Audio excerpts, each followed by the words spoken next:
বাবু রাগ করো না, এখানে একটা সই দিয়ে দাও তো। কিসের সই? এটা আমাদের বাচ্চার স্কুলের অ্যাডমিশন ফর্ম, সই দিয়ে দাও একটা। শোনো, এই তুই শুনবি? সারা জীবন আমি তোর কাছ থেকে শুনছি, আজকের পর থেকে তুই শুনবি। তোর যত সয় সম্পত্তি বাড়ি গাড়ি আমি সব লিখে নিছি। আজ থেকে তুই পথের ফকির।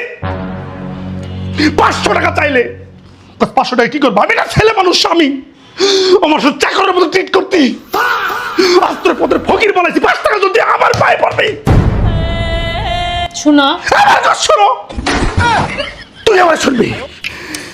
তোমার কলমে কালি নাই, সাইন করতে পারি নাই। বিধি কলমে নাই কালি। তুমি কি রাগ করলা? আমি তোর সাথে প্র্যাঙ্ক করছি, প্রমেশ, প্র্যাঙ্ক করছি। এটা কিছু না, মাফ করে দাও। তুমি কি রাগ করলা? দলিলপত্র বালাই বানাইছো, ব্যাগটা গুছাও, বাসাতে বাইরে মাফ করে দাও। কলম ডালে যাও।